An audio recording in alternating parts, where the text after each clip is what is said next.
بسم اللہ الرحمن الرحیم۔ قرض اور تنگحالی سے نجات کی دعا۔ حضرت ابو سعید خدری رضی اللہ تعالی عنہ سے روایت ہے کہ ایک دن رسول اللہ صلی اللہ علیہ وسلم مسجد میں تشریف لائے تو ایک انصاری کو، جن کا نام ابو امامہ تھا، آپ صلی اللہ علیہ وسلم نے مسجد میں بیٹھے دیکھا تو آپ صلی اللہ علیہ وسلم نے ان سے فرمایا، کیا بات ہے کہ تم اس وقت جب کہ کسی نماز کا بھی وقت نہیں ہے مسجد میں بیٹھے ہو؟ تو انہوں نے عرض کیا کہ یا رسول اللہ، مجھ پر قرضوں کا بوجھ ہے اور فکروں نے مجھے گھیر رکھا ہے۔ تو آپ صلی اللہ علیہ وسلم نے فرمایا، میں تمہیں ایسا دعائیہ کلمات بتا دو جس کے ذریعے دعا کرنے سے اللہ تبارک و تعالیٰ تمہیں ساری فکروں سے نجات دے دے اور تمہارے قرضے بھی ادا کرا دے۔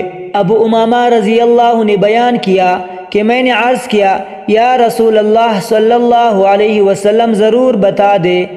آپ صلی اللہ علیہ وسلم نے ارشاد فرمایا کہ تم صبح و شام اللہ کے دربار میں یہ دعائیہ کلمات پڑھا کرو۔ حضرت ابو امامہ رضی اللہ فرماتے ہیں کہ میں نے رسول اللہ صلی اللہ علیہ وسلم کی اس ہدایت پر عمل کیا اور اس دعا کو اپنا صبح و شام کا معمول بنا لیا تو اللہ جل شانہ کے فضل و کرم سے میری ساری فکریں ختم ہو گئے اور میرا قرض بھی ادا ہو گیا۔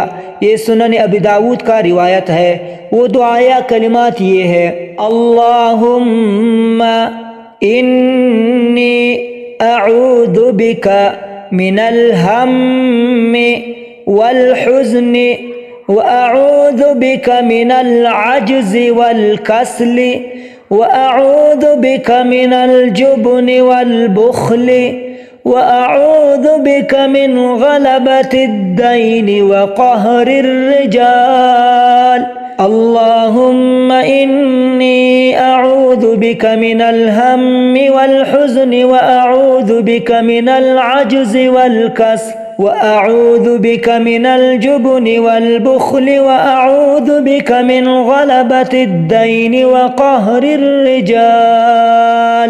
ترجمہ: اے اللہ، میں تیری پناہ چاہتا ہوں فکر اور غم سے اور نکمے پن اور ٹول پنے سے اور سستی اور کاہلی سے اور بزدلی کنجوسی سے، اور پناہ مانگتا ہوں قرضے کے بار کے غالب آ جانے سے اور لوگوں کے دباؤ سے۔ انشاءاللہ تعالی اگر ہم بھی صبح شام یہ کلمات پڑھتے ہیں تو اللہ جل شانہ کے فضل و کرم سے فکر اور غم سے، سستی اور کاہلی سے، بزدلی اور کنجوسی سے اور قرض کے غالب آنے سے انشاءاللہ ہم بھی محفوظ رہیں گے۔